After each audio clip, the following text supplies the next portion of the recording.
I walked into the ballroom and felt the air change around me. It smelled of perfume, old wood, and memories that no longer belonged to me. My heels tapped softly against the polished floor, yet no one turned to look. 20 years had passed since high school, but it felt like an entire lifetime of being forgotten. I scanned the crowd, waiting for a smile or a nod, but saw only shoulders turning and glasses raised to someone else's success. My mother was near the stage, laughing with a group of women in glittering dresses. She caught my eye for a second, her smile flickering before she turned back to her drink. My father stood by the bar with a posture I knew too well, his hand resting on my brother's shoulder like a trophy. Neither of them moved toward me. Neither of them said my name. It was as if I had wandered into a stranger's celebration instead of my own reunion. I clutched the strap of my bag tighter and forced myself to keep walking. The tables were set with golden name cards and thick linen napkins folded like crowns. Mine was at the far edge of the room, near the exit. No rank, no title, just Sarah Dawson, written in small letters that could have belonged to anyone. Even the centerpiece was missing from my table. A few empty chairs circled it like ghosts keeping me company. I tried to remind myself that I had faced worse things in silence. Yet standing there, unseen by the people who were supposed to know me best, felt heavier than any uniform I had worn. A group of classmates passed by, their eyes sliding over me with polite confusion.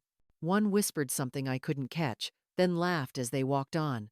My chest tightened, not from anger yet, but from that slow ache that grows when you realize you have been edited out of someone else's story. I sat down at the edge of the table and looked out over the crowd. My mother's hand gestured toward a framed photo of my brother on the alumni wall, the caption beneath it glowing like a badge of honor. There was no photo of me, not even a name. I pressed my palms against my knees and kept my face still, the way I had been trained to under pressure. Even the name tag clipped to my dress felt like a warning, as if it belonged to a ghost. In high school, my name used to mean something. It was painted on banners before debates, printed in bold letters under yearbook titles, and announced into microphones at awards night. I wasn't the most popular girl, but I was the one people came to when they needed things done. Class president, head of the Model UN, the girl who somehow balanced orchestra, AP classes, and a part-time job at the library. My teachers sent notes home about how proud they were. My dad used to clip newspaper articles about me and tape them to the fridge. My mom would smile, but it was always tight, like she was waiting for me to make the next right move. That move, in their minds, was Harvard. I'd gotten in early. The acceptance letter was framed before I'd even decided. Everyone assumed I'd go. Everyone but me. I remember sitting them down that spring, telling them I'd chosen West Point instead. The silence that followed wasn't shock. It was disappointment dressed as disbelief. My mother blinked like she hadn't heard right. My father looked at the floor. He didn't argue, not directly. He said things like, "You could serve your country in other ways," and "We just thought you'd take a more strategic path." What he meant was a path that looked better in Christmas letters and alumni magazines. From that moment on, I was still in the house, but no longer in the narrative. At first, it was small.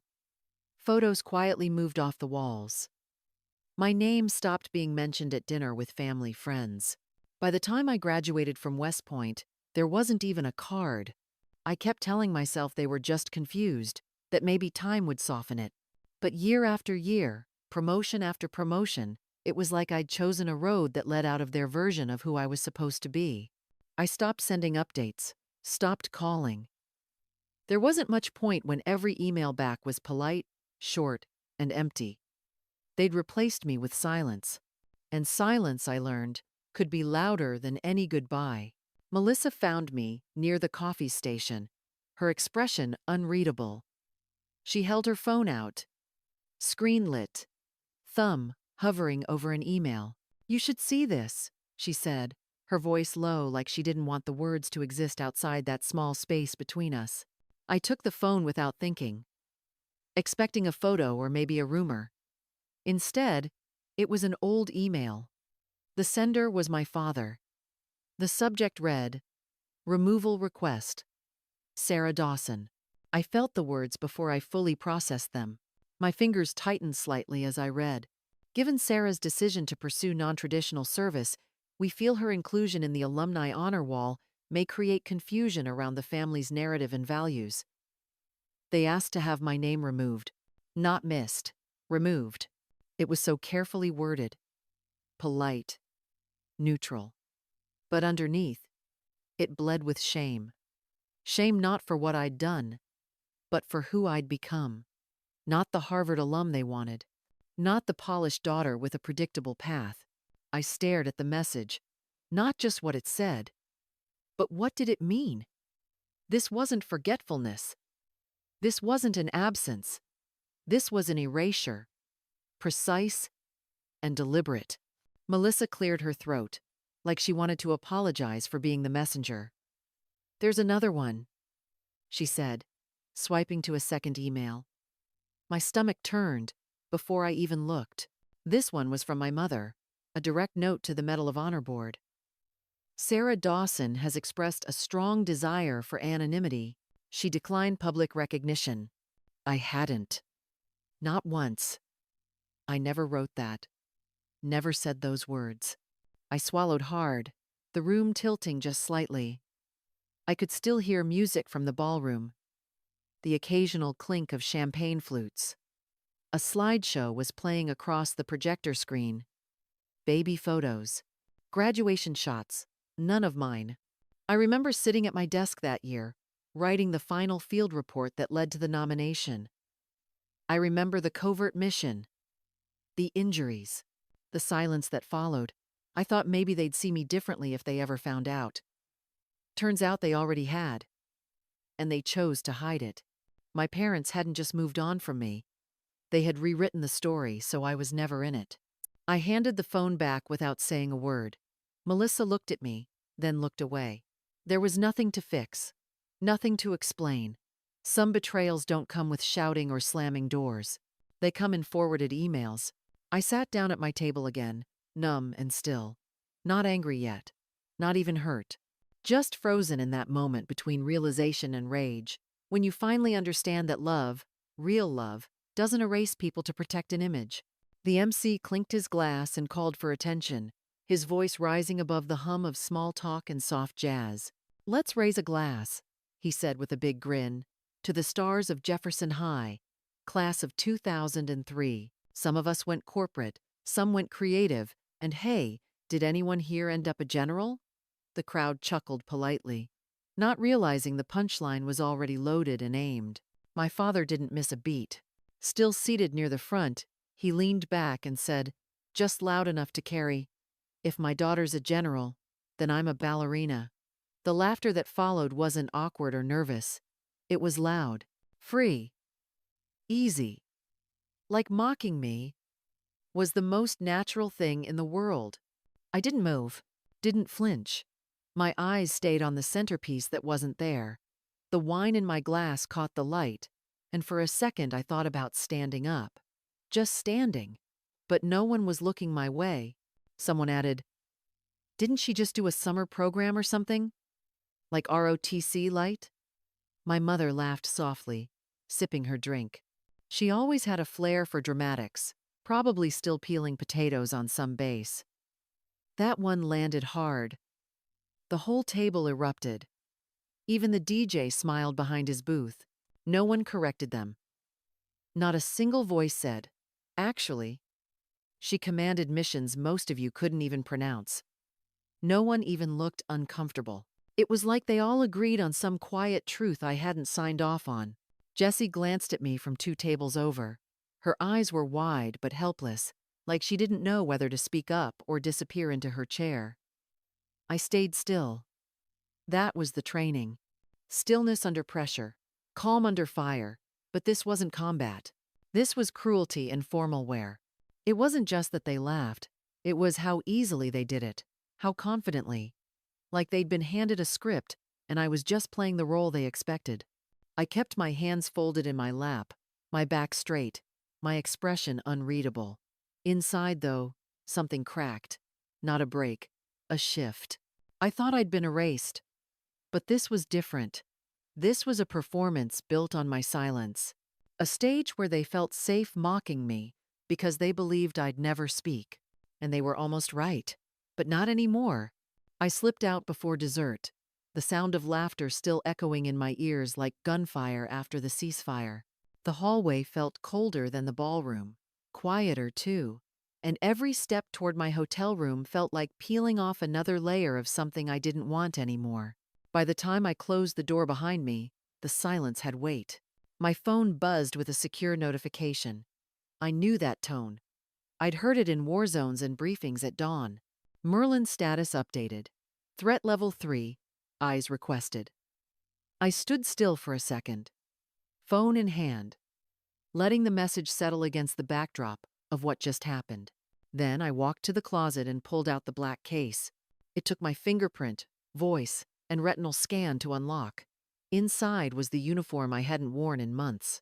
Navy blue, pressed sharp silver star at the shoulder. My rank gleamed under the soft light. I ran my hand across the fabric, steady, deliberate. I didn't put it on. Not yet. This was the life I'd chosen. Quiet work, invisible wins. For years, I told myself that not being seen was a kind of strength. That disappearance meant safety. That silence was strategic. But tonight, it didn't feel like strategy. It felt like surrender. I sat on the edge of the bed and stared at my reflection in the hotel mirror. I didn't look broken, just done. Tired of being edited out of my own story. My voice had been missing so long, I forgot what it felt like to want it back. They didn't just mock me, they made sure no one would remember me. And I let them. That realization hit harder than my father's joke. The Medal of Honor nomination, the Wall of Legacy. All of it buried under carefully worded lies. Not because I asked for privacy, but because I never fought to be heard. But I remembered what it felt like to lead, to stand in front of teams, make impossible calls, and watch people live because of it. I remembered who I was without them. And more than that, I remembered I never needed their applause to matter. My phone buzzed again. This time, a voice message. Ma'am, escalation confirmed. Pentagon needs you wheels up by 0600. Extraction window locked. I stood, walked over to the window. The ballroom was still lit up below. I could see my parents laughing. The crowd still unaware. I used to think I didn't belong in that room. Maybe I still didn't. But I wasn't going to leave, like a ghost. Silence had protected me for years. But now it felt like consent. I zipped the case closed and reached for my uniform. If they wouldn't speak the truth, I would, even if it meant showing up in the loudest way possible. The first thump was faint, like distant thunder rolling in from somewhere far beyond the hills. Glasses rattled. Chandeliers trembled. Then came the roar. Outside the ballroom windows, the sky cracked open as a matte black military helicopter descended over the lawn, rotors slicing the air like a blade. People gasped, phones shot up. The music stopped mid-beat as two figures emerged through the main doors, uniforms crisp, boots hitting marble in perfect sync. Every head turned, conversations froze, and laughter evaporated into dead silence. The taller officer scanned the room, eyes sharp and unflinching. Then he walked straight through the golden tables, past the Ivy League smiles, past my parents, who had gone pale. He stopped 3 feet in front of me and raised his hand in a firm salute. "Lieutenant General Dawson," he said, voice ringing through the stunned room. "The Pentagon requests your immediate presence. Extraction is authorized." For a second, no one breathed. My name didn't sound awkward or diminished. It sounded like fire. Someone dropped a fork. A chair squeaked against the floor. I stood slowly, letting the silence stretch. The moment land. I didn't rush it. I wanted every single person in that room to feel it. I met the officer's eyes, nodded once, and replied, calm as ever, understood. That was the only word I needed. Let them whisper. Let them piece it together. This wasn't about revenge. It was about finally being seen. The crowd hadn't recovered when a reporter stepped forward. her hand trembling as she held up a printout. "This just came through," she said. "An internal email from 2010.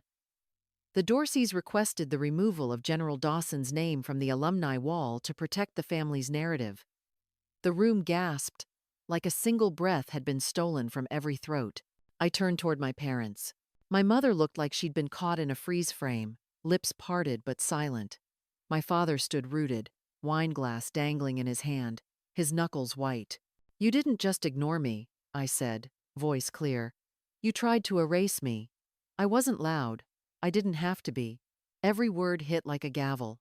My mother opened her mouth, but nothing came out. My father took a step forward, uncertain. "Sarah, I raised my hand. "No. You don't get to speak now." They'd had years to explain, years to reach out, to correct the lie, and they chose silence. I turned back to Colonel Ellison. "We're done here." He handed me the folder. "Chopper's ready, ma'am." I didn't look back. Not at them. Not in the room. As I walked past the tables that never saved me a seat, past the people who never said my name, I heard the shift. Whispers turned into murmurs. "She's a general. That's their daughter." They lied. Let them talk. Let the truth echo longer than their laughter ever did. The South Lawn was quiet, cameras clicking in a steady rhythm as the president stepped forward with the citation in hand. His voice carried weight, not just from the podium, but from the words themselves. He spoke of service without spotlight, of missions never told, and dignity upheld in silence. When he placed the Medal of Honor around my neck, I didn't smile. I didn't need to. My shoulders stayed square, my chin steady, eyes fixed ahead.